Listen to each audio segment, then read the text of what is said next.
concern about her young daughter. I'm at Walmart. I think my daughter's been taken. What do you mean? Taken by a stranger.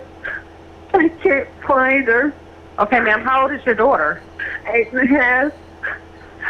I met a man today at Dollar General. He saw that I was struggling to buy them some clothes.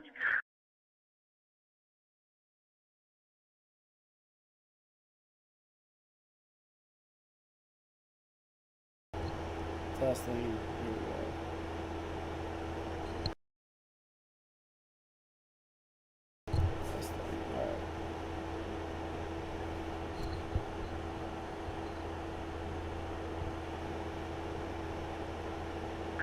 He drove us here to buy us some clothes, and the only reason I went with him because he said his wife was going to be here. Because I told him I don't take rides with strangers. Okay, ma'am, what's your daughter's name? Her name's Cherish. After explaining that she still has her two other daughters with her, 5-year-old Destiny and 4-year-old Nevaeh, she continues to share more details from the incident. Don't remember what clothes she's wearing because I'm panicking right now. I'm trying not to panic. Okay, and she was last seen with this man? Yes, he said he was going to McDonald's, and he hasn't been there because the store is closed right now. Okay, is he a white man or a black man? A white man. He's got white, short hair, and he's got dark eyebrows. As she continues to explain, her story takes a darker turn, revealing shocking details that make the situation far more terrifying. I had a strange feeling about him when I first met him, and he took her to the dressing room twice. And I was hoping that she would be okay. And I was looking at the shoes. And I didn't want him to think that I was overly protective, freaking out. But now, they're not here. When the detectives arrived to speak to Rain later that night, she begins to recount her story. However, her behavior during this interview, which one detective describes as unusual for the circumstances and a cause for concern, leaves them shrouded in uncertainty. However, her story about how she met the stranger she claims took Cherish is consistent with what she had described to 911 earlier. He said his name is Dawn. He said he was supposed to meet his wife here, and his wife never showed up, and we've been here probably 2 hours, and she didn't show up. And I don't think there's a wife, I had this cart full of clothes that he said he was going to pay for with a $100 gift card, and I had a bad feeling. I thought, well, I feel like pinching myself because this is too good to be true. So I got to the checkout. He's not here. Cherish isn't here. She's 8 years old. She's supposed to go to California in the morning through the plane. And he knows, as I told him this, he knew when the store was closing. I had a bad feeling about him. But it was her behavior as she explained what happened that left the detectives stricken with doubt. According to their notes, Rain appeared to have a total lack of tears when she appeared to be crying, was unusually calm, and displayed no obvious panic over the situation. She also repeatedly expressed concerns about the Dollar General purchases and the blue stroller she left in the suspect's van, as well as the items the Walmart employees would have to return from her shopping cart. Additionally, she expressed chilling thoughts that her daughter may have been assaulted and murdered, but these concerns were made with a noted absence of emotional response. I don't want him to kill her. I don't want to be one of those parents that are going through this. Her alleged emotional detachment wasn't the only detail that left them with the sinking feeling that something wasn't right. As she earlier told the 911 operator, Cherish was supposed to be getting on a plane to California the next morning. She further explained to detectives the scheduled trip was for Cherish to visit her father for the summer. According to their notes, Rain expressed anger over the situation, prompting one detective to ask her if this entire situation was an attempt to prevent Cherish from leaving. Though she insisted it wasn't, the detectives' concerns were enough to leave them questioning. Is there more to this abduction than Rain is leading them to believe? These concerns are further compounded when Rain's boyfriend, Aaron, arrives at the Walmart, and the two begin arguing over the money she spent at the Dollar General. Officers are forced to separate the two, urging them to stay focused on locating and returning Cherish to safety. It's now 1:10 a.m., and Cherish has been missing for over 2 hours. Up against the clock, detectives turn to surveillance footage from inside the store in the hopes it will reveal whether Rain is telling the truth and give them any clues as to where Cherish had gone. What they'll witness as they play back the tapes will leave them stunned, turning the entire investigation on its head. Dawn's white van travels from the Dollar General with Rain and her 3 daughters inside, seen on camera approaching the Walmart parking lot just before 9 p.m. Rain and her daughters Cherish, Destiny, and Nevaeh can be seen entering the store alone at 9:16 p.m. 10 minutes later, at 9:27 p.m., they enter the children's shoe section. As Rain begins browsing for shoes, the 3 girls can be seen wandering off into the neighboring aisle. While Rain and her daughters continue shopping, the man she's identified as Don is seen on the surveillance footage heading to the back of the store before eventually meeting up with the family. Though the camera doesn't catch it, Don slips an object into Rain's shopping cart. The later discovery of what the object was would send a chill down the detective's spine. For now, the man accompanies them as they browse the shelves and appears to be keeping a watchful eye on the young girls. At one point, Cherish and Don can be seen alone as he helps the 8-year-old try on a pair of shoes. Just after 10 p.m., Rain continues shopping with Nevaeh, while Destiny and Cherish follow Dawn into the children's clothing section. After disappearing from the camera's view for nearly 10 minutes, they finally re-emerge and are seen following Dawn through the aisles while Rain continues looking at more shoes. Over the next half hour, the girls can be seen interacting with Dawn and weaving through the aisles, while Rain continues to look at clothes. Although their interactions have appeared innocent so far, it's Dawn's next move that leaves the detectives with a growing sense of dread. At 10:38 p.m., just over an hour after first entering Walmart, Cherish can be seen following Dawn back into the shoe aisle alone. The two speak momentarily before Cherish eventually returns to her mother, speaks to her briefly, and rushes off to join Dawn once again. According to Rain, she overheard Dawn ask Cherish if she wanted to order cheeseburgers from the store's McDonald's restaurant, and she allowed her to go with him. The two make their way to the front of the store and stop in front of McDonald's. However, it's clearly closed for business. Rather than returning to Rain, Dawn makes a sharp turn toward the front door at 10:42 p.m. as Cherish follows him close behind. The two walk through the parking lot, in plain view of passing strangers and occupied vehicles. 2 minutes later, at 10:44 p.m., Dawn's van is seen pulling out of the parking space before driving down a dark alleyway and exiting the store onto the main road. Meanwhile, Rain seemingly has no idea her daughter has left the store and continues shopping with her 2 young girls for another 15 minutes. The store announces its closing, and at 11:01 p.m., Rain, Destiny, and Nevaeh finally head to the front of the store to look for Cherish and Dawn. But despite their efforts, they're nowhere to be found. At 11:16 p.m., after another 15 minutes of searching, Rain contacts the police. By this time, Cherish and Dawn have been gone for over 45 minutes. While the disturbing footage now has the detectives second-guessing their earlier assumptions, it's the discovery of what Dawn placed in Rain's shopping cart that truly sets them on edge. An ominous coil of rope, seemingly without purpose, was left behind by the suspect.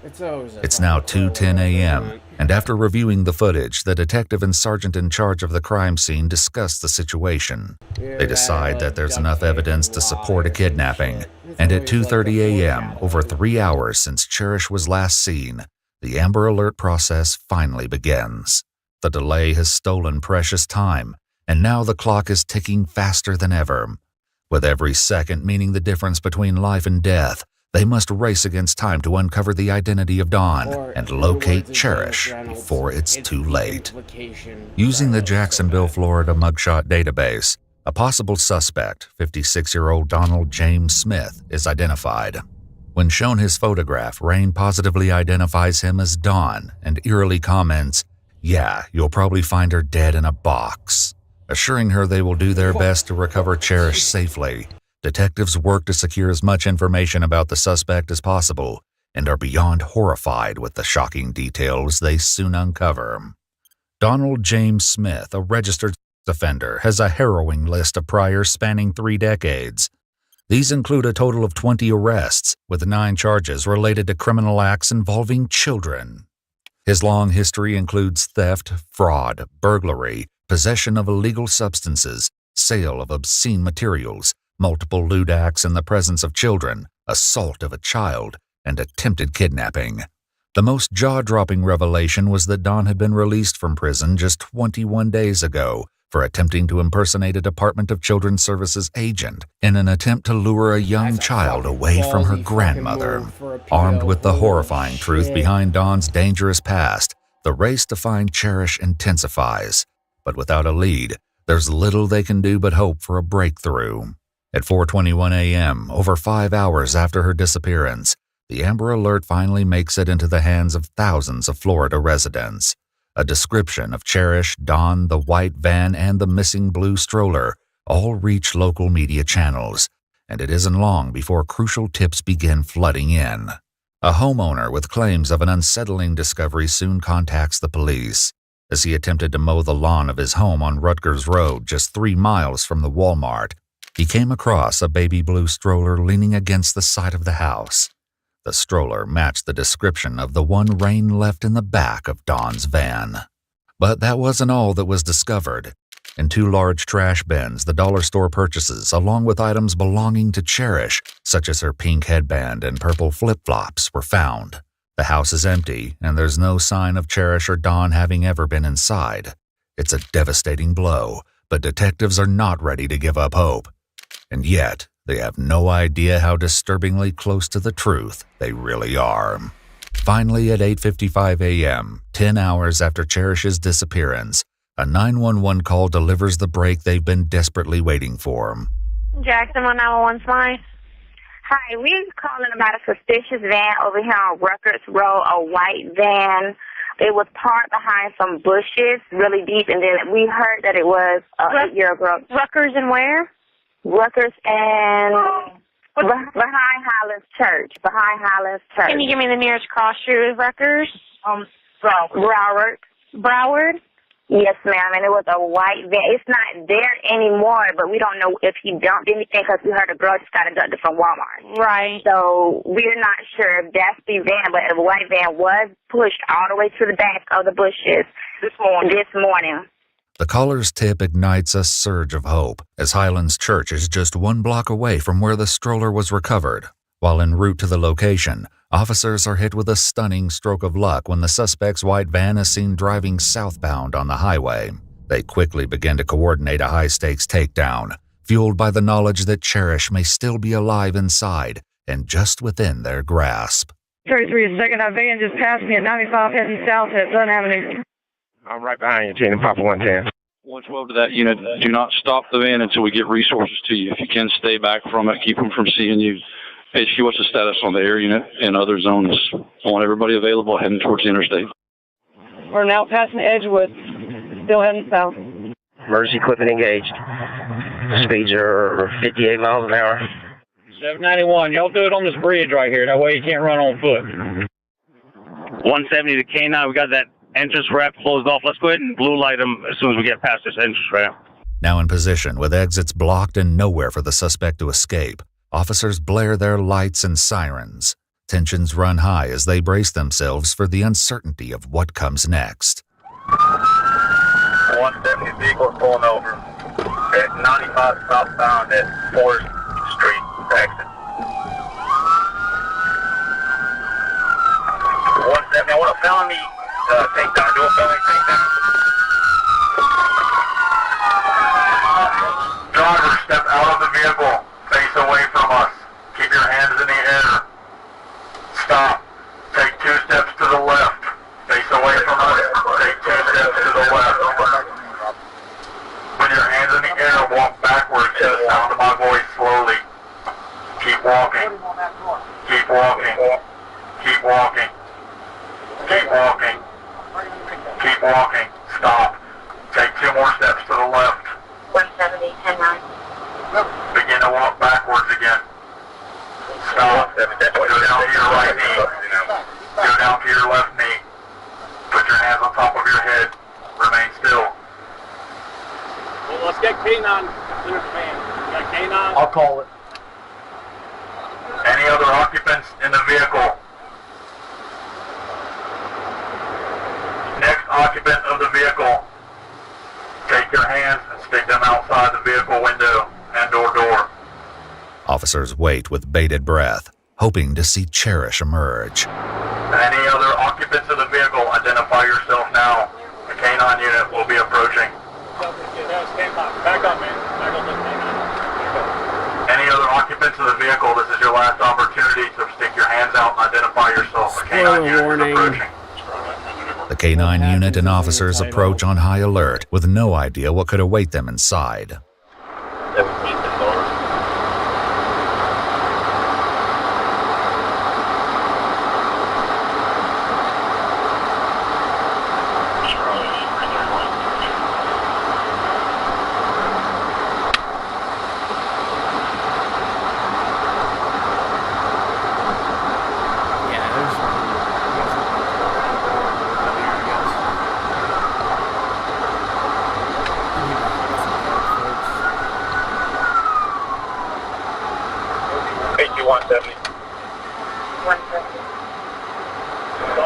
Suspect in custody, 1077 is clear as hell.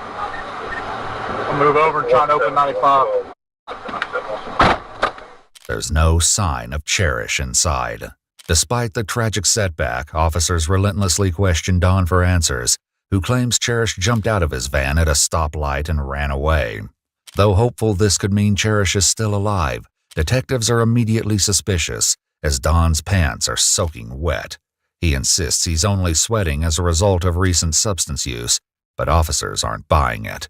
With the knowledge that Highlands Church, where his van was earlier spotted, sits just beside a creek, only a block away from where the stroller was recovered, they quickly send the K-9 unit out to investigate. For now, refusing to answer further questions, Don falls silent. Their only hope is to take him in for questioning and break through his lies before it's too late. Little do they know he'll soon make a horrifying admission, just when he thinks no one is listening. Welcome back. Have a seat. We'll be with you in a little bit.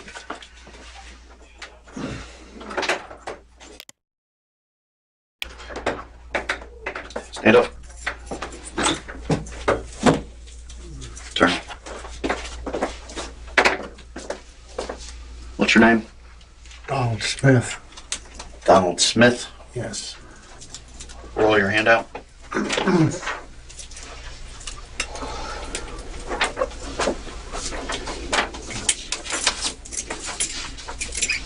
Roll your hand out. Yeah. Mr. Smith, sit. After reading him his rights, they're hopeful he'll be able to give them any information as to Cherish's current whereabouts. We'd like to ask you questions about it. You want to talk to us? No. Okay. All right, stand up. Take some roll pictures of you and get some swabs. Just stand right there. Put your back up against the wall. Once again refusing to speak, Don is photographed and told he needs to change so his wet clothing can be collected for evidence. Soon after, he's moved to a new room where he'll wait for transport to the jail. It's when he's left alone that he finally has something to say, but the horrifying words that come out leave investigators filled with unimaginable horror.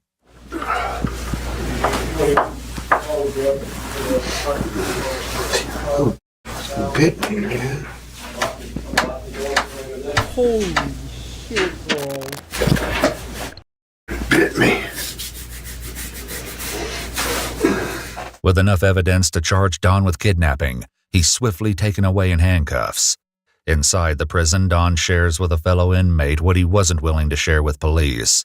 Little did he know, the entire conversation was recorded by an undercover police officer within the prison. The audio exposed harrowing thoughts that Don harbored. As a group of young girls pass through the prison, Don and a fellow inmate can be overheard sharing their twisted observations.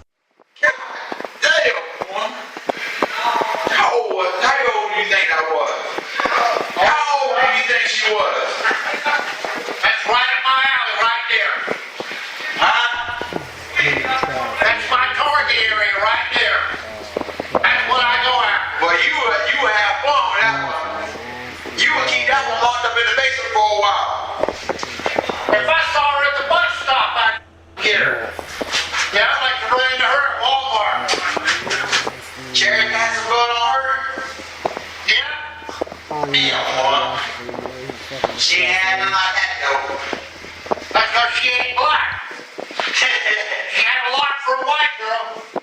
Though shockingly vile, the audio recordings barely scratched the surface of the horrors the K-9 unit would uncover in the early hours of that fateful morning as they searched the creek near Highlands Church. Fresh tire tracks extending from the church would lead the officer deeper into the woods. They next find a white plastic shopping bag, along with a wet black sock. As they followed the trail, they made a heartbreaking discovery, one that was more gruesome than they could have ever imagined. 8-year-old Cherish Periwinkle was found nude from the waist down, submerged in the murky water, half wedged beneath a fallen tree. A later autopsy would reveal that she was violated before being strangled to death.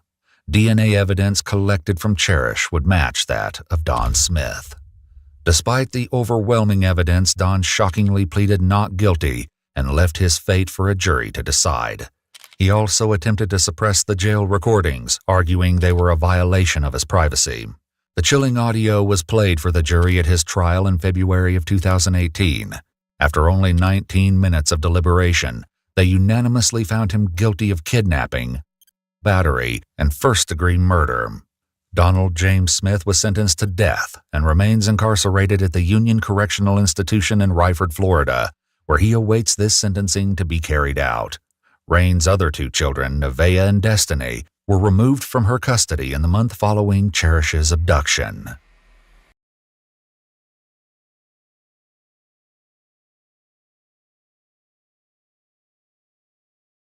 A man under arrest suspected in the murder of a woman whose body was found in a garbage can in Costa Mesa. Today, we have learned that suspect was the victim's boyfriend. Orange County reporter David Gonzalez has the new details. It's a very nice area in the city of Costa Mesa. It's a nice residential area. This is something that we don't see very often here. A sense of disbelief looms over a community in Costa Mesa after the body of a woman was found in a trash can at this home on Maple Avenue. Our heart goes out to the family. We would like them to know that our thoughts and prayers are with them at this time. Costa Mesa police would not say what made them respond to the home on Tuesday afternoon, but officers were able to determine they were dealing with an isolated incident and it was domestic violence related. The victim is identified as 38-year-old Julie Ann Sinatra of Irvine. The home belongs to her boyfriend, 49-year-old Daniel Allen Aldrich. Aldrich was quickly identified as a possible suspect. Pues que ahora sí que ya no puede uno confiar en nadie. Well, you can't trust anyone, because if it was her boyfriend, can you imagine? Aldrich was taken into custody at a family member's home in Glendale later that day. And we were able to, with the help of Glendale Police Department, bring him into custody.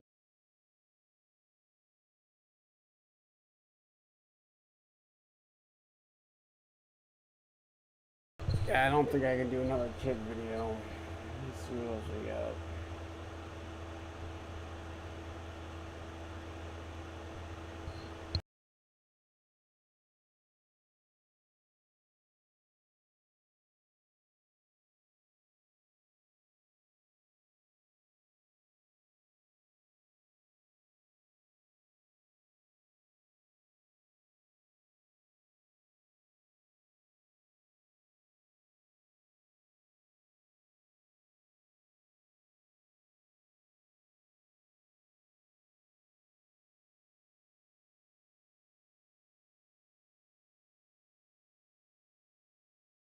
With the biggest landmass of any version of World of Warcraft, Classic is not short on quests. From the humble beginnings of delivering letters and collecting items, all the way to solving multi-zone mysteries and obtaining legendary items, questing is without a doubt a huge part of this game. And Blizzard already had so many years of games they had made to draw inspiration from, but getting everything into World of Warcraft when it came to the MMO would prove a little bit more challenging. Whilst many huge quest chains do begin in Classic, a lot of them don't end, or at least they don't end in a conclusive and satisfying way. In some cases it would be many years or expansions later until certain stories were picked back up and finally finished. And that's really what I want to talk about today, the massive world-spanning quests which start but don't really end in Classic. I want to cover their stories, what happens during Vanilla, where the game leaves off at, how they end up being used later on, and perhaps how these quests could have finished in a vanilla setting one day. So with that said, let's make a start. But first, a quick word from today's sponsor, Tarisland. Tarisland is an MMORPG available on mobile and PC, featuring diverse classes, raids, PvP, and a vast world to explore. Just recently, Season 1 of Tarisland has begun, adding loads of new content into the game, such as large-scale world events, raids, and tons more. So whether you're a new or returning player, there's going to be a lot to check out. In Tarisland, each season offers players a fresh start. Newcomers can quickly reach level 40 with a single quest series, while veterans can press onwards towards level 50. That being said, everyone can dive into the new content, explore the world, and create unique builds using the flexible talent system. Season 1 introduces fresh challenges too, such as 5-player dungeons and 10-player raids, with social features such as guild battles and a mentorship system for easy teaming. So really, it's a good time to start for any level of player. You can check out all this and tons more by trying out Tarisland for free today by either scanning the QR code on screen or by clicking the link down in the description. Many thanks to Tarisland for the sponsor today.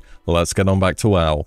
When you hear of the Scythe of Elune, you probably think of the Boomkin artifact weapon from Legion. That's been its most famous use within the game. But its story goes back very far, and it has a whole quest line in vanilla. In fact, unless you really go out of your way to complete this quest, you may have never heard about this being in the game, because believe me, this quest has an insane amount of traveling, and I've no real idea how you fit it into any efficient questing route. Oh, also, it is Alliance only, so yeah, not everyone's gonna see it by default. It starts over in Ashenvale with the quest to the Howling Vale. This has you investigate an area in Ashenvale to assess the Worgen threat within the zone. Whilst there, you'll learn of a night elf named Valinda Starsong. And here's where we need a bit of backstory. So Valinda was originally sent to Ashenvale to cleanse it of the demon threat that was starting to overtake this important strategic zone. Upon arriving, however, things were worse than predicted, and the forces of the night elves by themselves were not enough to hold the demons off. Valinda prayed to Elune for an answer, where eventually, through learning of a book in Darnassus, she was led to the shrine of Malthandris, where she discovered the Scythe of Elune, which had been hidden away. Channeling the Scythe's power, she learned of the Worgen and was able to bring them into Azeroth to combat the demon threat. After having defeated them, however, the Scythe kept summoning more and more Worgen into the world, despite Valinda not wishing for it to do so. However, she had heard of a human mage to the east who had also summoned the Worgen to this world. His name was Archmage Aragorn, so she set off in search of this mage, hoping that he could offer help. And it's kind of here where the quest picks back up in the game. You head over to Darnassus and find Valinda's journal, which says at the end, "On the morrow I will travel to the port in the Barrens and book passage to the new world." So you follow her trail back down from Darnassus all the way to Ratchet and over into Booty Bay, where from a goblin you learn she was headed north into Duskwood, and to ask more about it there. More traveling later, you arrive at Duskwood and are sent to investigate Roland's Doom. This is where the Worgen first appeared, as if out of nowhere in this zone, and perhaps the Scythe could have been related to this incident. At Roland's Doom, you only find a mound of dirt and a vision of Valinda, which is conjured forth, lamenting the loss of the Scythe to unknown forces. After this, you return to Darkshire to deliver the news before heading back to Darnassus to report on everything which has happened, with the final words of the quest being, "Another matter for another time, however. I owe you my thanks in no small amount for what you have accomplished." I know Night Elves used to have immortality and everything, but this is some next level procrastination. You've learned of an immensely powerful weapon that can summon the Worgen into the world, and you think, yeah, but we'll deal with it later on, I guess. What really happened though gives us a bit more information, some of which you will be able to find in game and some of it you won't. So Valinda was indeed travelling to meet Archmage Aragorn. However, she was attacked in Duskwood by Varkus, a Worgen who had travelled from Shadowfang Keep to take the Scythe for himself. During their battle, they were led inside of Roland's Doom, where a crate of dynamite exploded, killing everyone involved and burying the Scythe in the rubble. And who should stumble upon the Scythe and cause the Worgen to be summoned in Duskwood but the seemingly harmless Jitters? Yep, that totally not suspicious guy hanging out at Raven Hill. His completed journal tells the bigger story here, saying, anything, but ever since I found the haft of the scythe jutting from that pile of rubble in the mine and, curse me, pulled it free, Roland's Doom has become a place of vile death. The journal goes on to tell you the story of the Dark Riders of Deadwind Pass and their search for the scythe within Duskwood, the same Dark Riders from Season of Discovery, and the ones you faced in Legion if you did the Boomy quest too. And that's kind of as far as we get here. In World of Warcraft the MMO, the scythe is lost and the Dark Riders still search for it. What happens next is in the Curse of the Worgen book series. Here a party are sent from Stormwind to recover artifacts stolen by the Dark Riders and are told by Jitters the location of the scythe, and they are successful in recovering it. After using the scythe to bait the Dark Riders into an ambush, it is then passed on to a Night Elf of Valorn Stillbow, who finally delivers it to Gilneas. So really, if the scythe was not present at Roland's Doom, and Jitters' journal doesn't make any mention of the party he encountered, we're kind of a bit in between those two things happening in the game. Really, by now the scythe should be in the hands of the good guys, and Jitters should make some mention of directing them to it if this were the case. But that's as far as we get, and this quest definitely needs a proper ending in a classic sense. Could the staff be tied in with the opening of Gilneas? Maybe it should be a new legendary weapon wielded by druids to grant them the savage power of the Worgen in some way. Indeed, maybe there are other possibilities which would be worth doing too. But that was our first story, and now we're moving on to our second. And this one is going to be one that people are a bit more familiar with. It's the story of the missing diplomat, though where this truly ends spans a lot more content than just vanilla, that's for sure. It starts off as a simple quest to speak to a bishop regarding the disappearance of a diplomat who is sent to Theramore to meet with Jaina Proudmoore. However, the bishop suspects that the Defias Brotherhood became involved somehow with their disappearance and wants you to investigate. Above all, this news has not become widespread public knowledge yet, so discretion and speed are of the essence. The quest from here on out, as I'm sure you'll know if you've ever done it, has you do a whole lot of running around the world and talking to different people. It's definitely worth reading those quests through one time when you're running between different places though. You go from Stormwind to Duskwood, back to Stormwind, over to the wetlands, and it's in the wetlands where we really find the nature of this missing diplomat. Upon apprehending Tadpoke Slim Jan, he has this to say: "The Defias didn't pay me well enough to die for their cause. They took the king." Yeah, the king of Stormwind, not some lowly diplomat. He was on his way to Theramore to meet with Jaina Proudmoore, and it was a big deal apparently, and a big secret. But it's not just the Defias that are involved, they're working with someone. I think they knew this was bigger than them. My part was just to get their man on board the king's ship whilst it was in the harbour. The guy's name was Hendel, that's all I know, I swear. So over to Dustwaller you head and manage to take on Hendel, and just as you do, Jaina Proudmoore and her associates teleport in, seemingly well aware of what's been going on before taking Hendel away for further questioning, with the final words of the quest series being from Jaina herself, who says, "When you visit Theramore in the future, seek me out and I shall try to keep you appraised of the situation. Thank you again." So in the game we know the king himself has been captured whilst on a diplomatic trip, but that's about as far as we get. In reality, up to patch 1.9 in World of Warcraft, King Varian Wrynn was actually an NPC in the game, and was being held at Alkaz Island just to the north of Theramore, and as suspected it was the Defias that took him hostage, but something much bigger was at work in the background. Though for whatever reason during vanilla, Blizzard didn't get around to finishing this story, and believe me, there's still a lot of story to get through. After patch 1.9, Varian was removed from the game and replaced by a named NPC who never really served any purpose within the game. However, in patch 2.3 during the Burning Crusade, you may well remember that Dustswallow Marsh got quite the update. It now featured Mudsprocket as the new questing hub, as well as over 50 new quests in total, and it was here that Blizzard picked back up the story of King Varian Wrynn and the missing diplomat. A new quest called A Disturbing Development has reports of Defias patrolling north of Theramore and sends you to check things out. During this time you find that the Defias were transporting a precious cargo, who was in fact a prisoner, and you report this back to Jaina Proudmoore. You then conduct a survey of Alkaz Island by air and strangely find the presence of black dragons there. Jaina sends you to report back on this to High Lord Bolvar Foredragon in Stormwind, and when you arrive you let him know the Defias have a powerful ally in Stormwind who is directly involved with the disappearance of the king. To which Bolvar basically says okay, despite Lady Katrana Prestor protesting against these claims. Lady Prestor is of course, as we know it, Onyxia.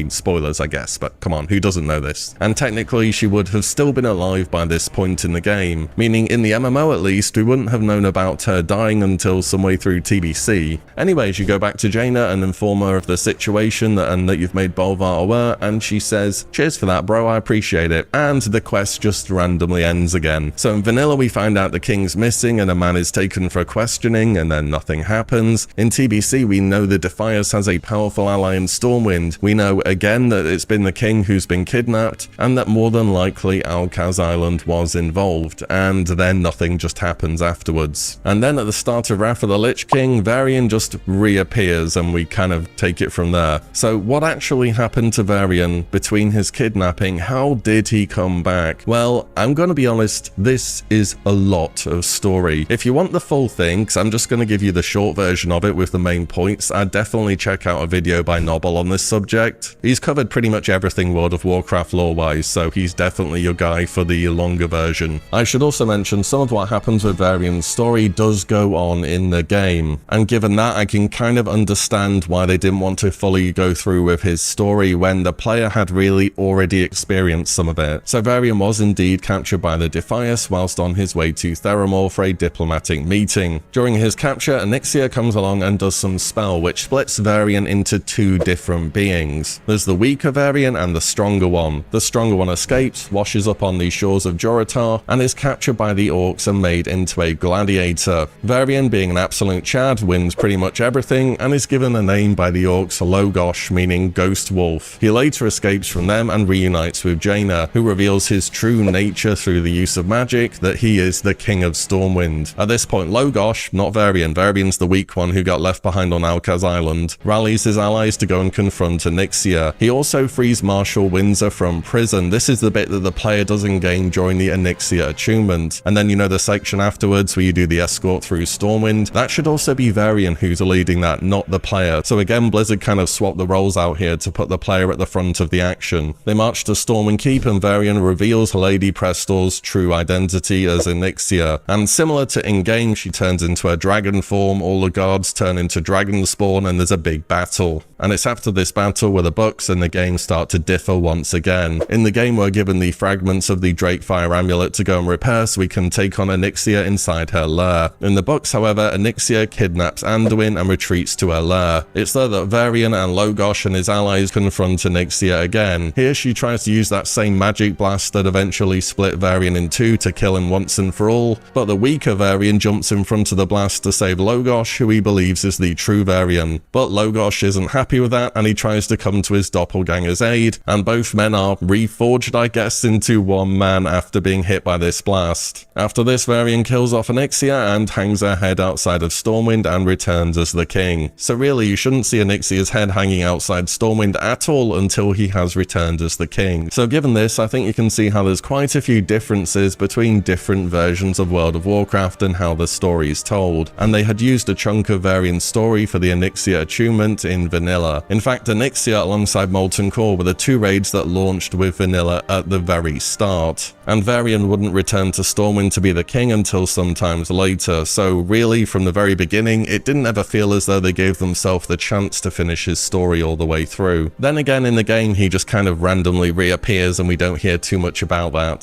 So perhaps one day in a vanilla setting there's a way where we could free the king or have him come back to Stormwind in a bit of a reimagined way given all the story that he has. Even the Horde could probably get involved with one side of it because he does spend a bunch of time with the Horde. But we have had plenty of Alliance stories so far, I realise that, so let's do a Horde one to switch things up, shall we? For number 3 we're going to be talking about the quest chain known as Nothing But the Truth. Whilst this does have an ending in Classic, it definitely leaves open a lot of questions about the motives of the Forsaken as members of the Horde. It starts off in Duskwood of all places. There's a ruined tower known as Beggar's Haunt where two Forsaken are camped out. Upon talking to them, they mention that a human infiltrator had found their camp. However, he was captured by orcs and brought to Stonar before they had the chance to do anything about it, and they want to help their allies by making a truth serum so that this man will talk. The next part of the quest is truly one of the most classic WoW quests you will ever do. You need to collect 3 items: Mirelord Fungus, which isn't too hard to get from the Swamp of Sorrows, Shadow Panther Hearts, these are from a rarish mob with a really bad drop rate, and the third item needs you to go over to Desolus of all places and get a drop from one of the Deep Strider giants that patrol the zone, and these guys are super rare. For quests like this, assuming I have a hunter leveled, I always just go to the zone with them and spam Eagle Eye until I can find one. So you gather those items up over probably a few hours, and for our next part, the apothecary mixes them up into a truth serum and hides it in a drink. We take this over to the Swamp of Sorrows and talk to the human at Stoneyard, who very interestingly has to say, "Please have mercy on me, I have information that goes beyond Alliance boundaries. Whilst I am no sympathizer of the Horde, there is political treachery going on that must be revealed." Nevertheless, he takes the drink and begins to talk, saying, "I believe the Forsaken are misleading allies of the Horde," before suddenly collapsing and turning into a zombie. Unfortunately, the nearby Orc guards aren't all too concerned with him randomly dying. It seems as though the Forsaken camp was operating outside of the knowledge of the Horde, and instead as part of the Royal Apothecary Society to create, well, some kind of poison or plague. At least that's what they're usually up to. And the human found out something that he was not supposed to, so he had to be dealt with. As we know, some years later in Wrath of the Lich King, there was the whole Wrathgate incident where the Royal Apothecary Society showed their hand by poisoning Horde and Alliance alike. So this could have been one of the very early hints in the game of their true intentions. All the same, the Forsaken's actions stopped any information getting out to the rest of the Horde about their activity, and leave what the human had to say as a questline that both feels as though it had an end, but could have had way more to it at the same time. Another bit of content that was started in Classic but never really went anywhere was regarding the Draenei Exiles. Located in northwestern Swamp of Sorrows, there is a camp of friendly Draenei which you probably run across, except they don't look like any Draenei you'll find in future expansions, that's for sure. In fact, in TBC, these guys had their names changed to Broken to more closely match what other Broken look like. But the Draenei that exists during this time would have already had to have been here for a long while. They would have had to have crossed the Dark Portal when it was opened up to Draenor. The leader of this camp is named Magtor and is involved in 2 quests, one to collect some crystals and the other to hand in an item to prove the death of an enemy. The place you get the crystals from to the east has a lot of less than friendly Draenei. These ones have been driven mad by the passage of time and their inability to find their way home, and are now simply known as the Lost Ones. Even though by this time in WoW's story, Outland would not have been a particularly nice place to go back to. There is also, strangely enough, one quest you get if you side with the Gelkis Centaur all the way over in Desolus. Here they also want one of the Draenei crystals as proof of allegiance to their cause. Finally, there is Commissia the Collector over in the Blasted Lands, who really didn't go all that far after crossing the Dark Portal. He is always searching for some rare Draenethist crystals, with the hope that he can use one to open a portal back to his home world. In exchange for this, he gives you random stuff he calls junk, even though if you hand in the rare crystal, you can get some pretty good items from him, to be honest. And that's kind of as far as the Draenei story goes. They cross the portal, and they want to find a way back, and are trying to hold on to their sanity during their long stay here. It does feel as though the start of something else could have been there though. Maybe quests to help them find their way back, involve them with some more professions from their alien lands perhaps. Or of course, over the years, people have even speculated at their potential for a new race within the game. Either way, we do technically have Draenei in Classic. They are just quite a bit different to what you'd usually see them as. Last but not least is a quest series that takes place in Dustswallow Marsh, where both the Horde and the Alliance try to solve the mystery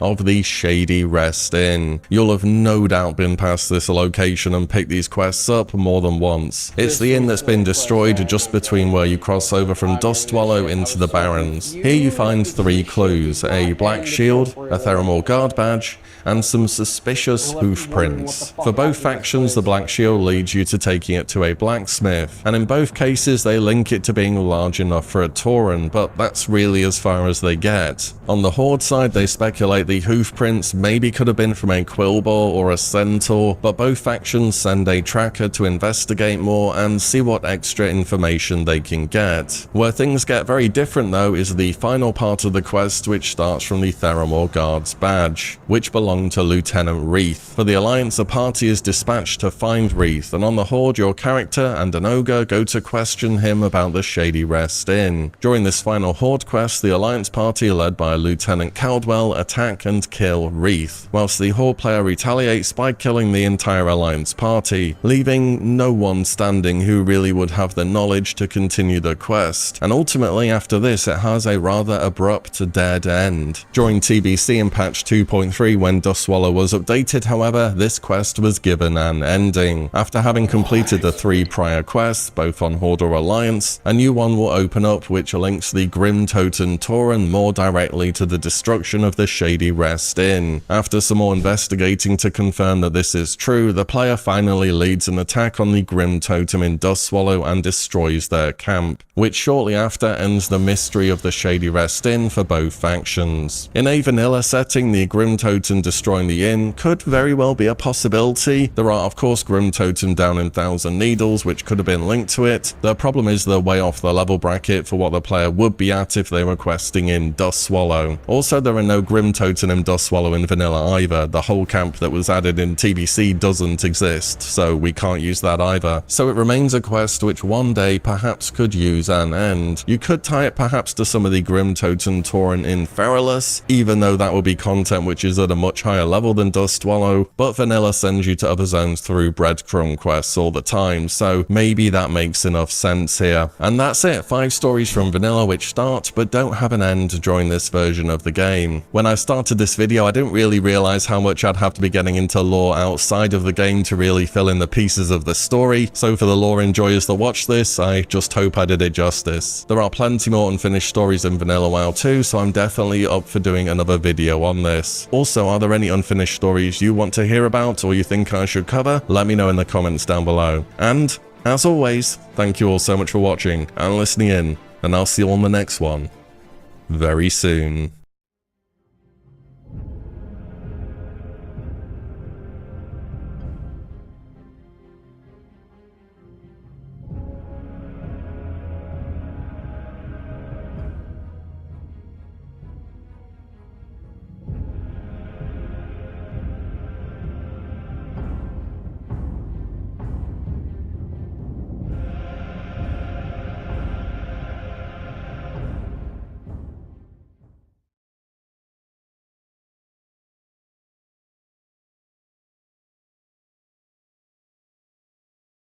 To be good, as seen by the fact that the Scarlet Crusade are very prolific light users. Now let's head over to the Burning Crusade expansion, where we have one of the most controversial retcons in WoW's history, and that is the origin of the Draenei. Originally, the Draenei were just used to refer to Akama and his race, and some of the lost ones that appeared in the Swamp of Sorrows, and the Eridar was a different race of demons that actually corrupted Sargeras. So the change was that the Draenei were actually the Eridar, who split off from the other ones when they originally joined the Legion and corrupted Sargeras, and then ran away to Draenor, where a subset of those ones became the Broken Ones. So the Draenei we knew in Warcraft 3 were just the corrupted Broken Ones, and the playable race ones were the original Draenei. The reason this caused a lot of controversy was because it was one of the first major retcons to the story, and tied one of the playable races to one of the most evil races at the time, the same people who ran the armies of the Burning Legion. It was so bad that Chris Metzen, the guy responsible for most of WoW's lore, wrote an apology post explaining why the retcon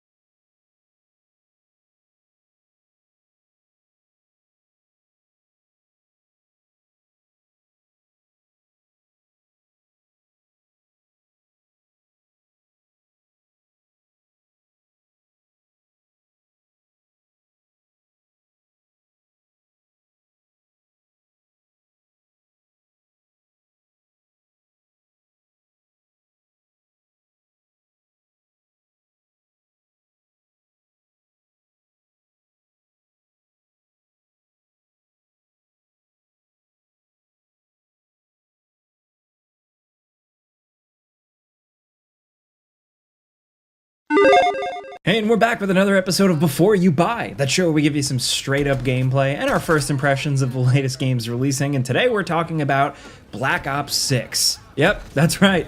They're back with another one. They did it again. It's always online. It's this big, massive download. You know the gist and the problems at this point, but let's do what we usually do and dive in, breaking down the three big offerings here: campaign, zombies, and multiplayer. All in all, to get started, it is an entertaining and pretty fun package this year. Now, as a disclaimer though, of course, you probably know this, but here at Game Ranks, we're not like big, sweaty Call of Duty esports pros.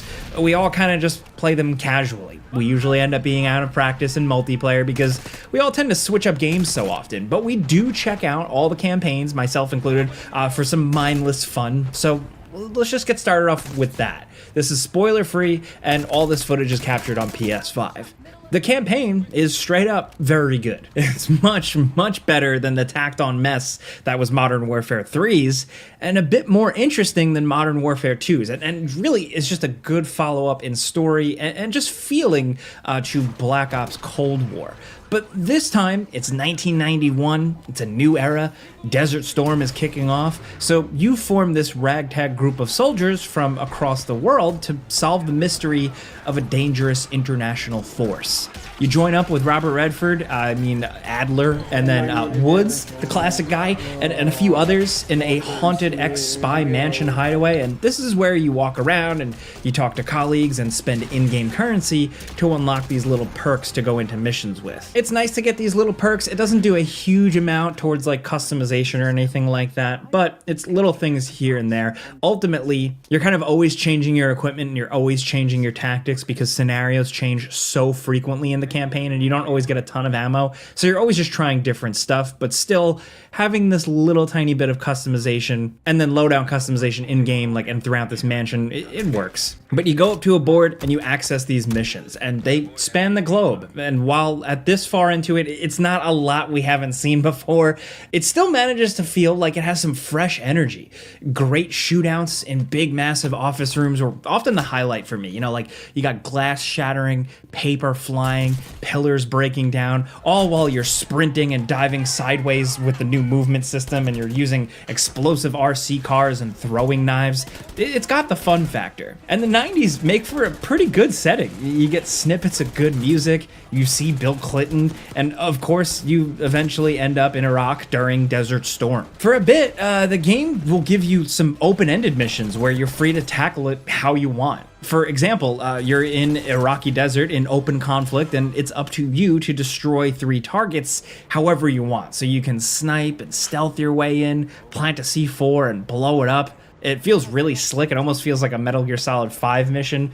Of course, you can also just go in guns blazing, or you can actually take your time in this open area and explore a bit, find some intel to make it easier, or do a side mission that'll grant you more weapons or ordnance, like airstrikes. It's a smart way to encourage some exploration and find more shootouts that end up actually feeling rewarding. This is much better than the kind of fake Warzone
slapped together open-ended missions in Modern Warfare 3's campaign. These here feel thought out, like really well done, and with some good enemy encounters. And while I said a lot of it feels like stuff we've seen before, the characters, the pacing of it, and the music and energy just make it a good ride. There are some really cool moments, some really cool settings. Obviously, the visuals are cranking here. The modern Call of Duty games, the graphics have been nuts, but the level of detail here is really cool, and the orchestral music, like, surprisingly hits pretty hard. It definitely held my attention. You know, some levels start one way and end up completely differently, or they bounce around in time or in sections to keep the pace blazing from like a storytelling and gameplay standpoint. It's pretty cool. Not to mention, there are a few parts where the game does get weird, like any Black Ops campaign honestly should. No spoilers, but the game had a few kind of experimental moments that genuinely woke my ass up. Some clever, creative stuff. Very much clearly influenced by other games, but done in a way that you just wouldn't expect to see in a game like this, usually. One small nitpick, it's not that big of a deal, but like the game is surprisingly easy. The enemy AI is not very smart, and after a while on normal difficulty, I found myself like, what am I doing? I recommend ramping the difficulty up, because it felt like it was a cakewalk. Sometimes these games are actually pretty tough on normal. It's a good way to at least start, but here you're going to want to ramp up the difficulty. My only other issue is that some pre-rendered cutscenes look like crap. Like they're pixelated and jacked up. Like it looks like it's streaming and the stream glitched out. I don't know why this is a thing. I remember this kind of being an issue in previous games. It must be the engine or just how these games are constructed. I don't know. Still, all in all, the game's about like 8-ish hours, and it's an entertaining ride. It's a Michael Bay movie. They always are, you know, some cool characters, some cool explosions. That's what I come to for these campaigns. I don't know where it ranks in like the all-timers, but it's really entertaining and one of the better campaigns in quite some time. Now, the multiplayer stuff. If you thought Modern Warfare 3 was sweat central, get ready because Black Ops 6 definitely seems like it's going to go beyond that. With the new Omni movement system and the speedier gameplay combined with a really fast time to kill, everyone's sprinting around like they've consumed a whole kilo of sugar and like also pure cocaine at the same time. The speed of everything this year just seems nuts. Even compared to the ridiculousness of Modern Warfare 3's multiplayer, Black Ops 6 still manages to feel faster. It's getting to the point where it's almost starting to feel like it's too much. You know, maybe it's a little too fast and twitchy. I think that's a matter of taste, but still, like, if that's the sort of COD you're into, I think there's a lot to like here. It's overall a solid multiplayer package. We haven't experienced any major bugs or game-breaking issues. At its core, everything works well, looks good, and feels good to play. And as far as new features go, the Omni movement isn't just a significant movement change, it's a standout new feature in multiplayer. We found ourselves taking advantage of it way more here than in the campaign, obviously. And it is the big thing. Like I said, there aren't any like major new modes or big loadout change overhauls. It's mostly all the same stuff the series has been doing for years, but it does it well here. The fact that it's not completely broken at launch is also noteworthy. They're not reinventing the wheel here, just focusing on what works. The multiplayer and zombies offering feels significant, and everything feels good to actually play. So the only real point of contention is the movement and the speed of gameplay, and all the little potentially annoying bits that can hamper your experience with the whole package. So that new Omni movement system I mentioned means that you can sprint at full speed in every direction, and slide and dive in those directions too. Kind of like Max Payne 3, but for what it is, it feels great to do. Diving sideways through a door and gunning down some dudes is incredibly satisfying when you actually rarely pull it off. The new supine maneuver is also fun to use. The game allows a full 360-degree view while you're lying prone, and in general, you move much quicker when you're on all fours, so getting into and out of prone state is pretty fast. And overall, sliding and diving are just straight up better than ever. So if you were sick of everyone running around at full sprint, sliding around corners, and just flopping all over the place, then there's a lot more of it this year. There's less bunny hopping, but that's only because it's unnecessary now. Slide and dive rules supreme here. Still, there is some control to it. Like, once you start out and you figure it out, you're gonna be like a wannabe Neo. You're gonna be dodging around all over the place like an idiot. It just looks cool, but those things don't always automatically make you win fights. You gotta use it when you need it. On its own, the Omni movement is just a tool, but taken with all the other adjustments they've made to multiplayer this year, it seems like every major decision has kind of been ruled in favor of the twitchy, sweaty gameplay. The lower TTK that we mentioned means that single-shot rifles and sniper rifles are even more powerful than before, while shotguns have been rendered more useless in anything other than extreme close ranges. Auto-aim has kind of been nerfed too. In a bubble, that's an improvement, but when taken with all the other changes, it's made the general skill ceiling much higher than you might be accustomed to. Here's the thing, we don't think any of this is necessarily bad. Pretty much everything we're talking about here makes for a game with a lot of room for skill expression and flexing, and you can pull off some mind-blowing plays here. But man, I feel like at this point, a lot of casual players are gonna get left in the dust. At least it's fun though. Now, the maps were controversial in the beta, and they have gone and made a few improvements here and there to make them flow better and fix some of the capture positions to make them more fair, stuff like that, but they don't always play well with these new Omni movement system stuff. On their own, they're fairly well designed, at least for deathmatch and stuff like that. Certain maps are not so great for domination and hardpoint. Games tend to bottleneck around certain objectives every time. It's still the early days, it's still getting figured out, but yeah. There are at least a few new maps, not just reusing a bunch of remastered Modern Warfare 2 maps like last year, but they're generally pretty small and congested. And when they're not cluttered, they're way too open. It just kind of feels like there's not like the best balance. Still, we do like the looks of a lot of these maps, like the places like Rewind or Red Card look great and generally stick to the classic 3-lane structure of a proper COD map here. But there are a lot of tiny maps for the player counts. You're running into people like every few seconds. A lot of times you're getting into gunfights 2 seconds after spawning. I know at this point that's just Call of Duty, but it just feels like especially crazy this year. So if you love Call of Duty at its most chaotic, then you'll probably be happy here. And we really can't complain about the general performance and how the game feels to play. The series does sometimes struggle a little bit with the visuals on console in the multiplayer department, and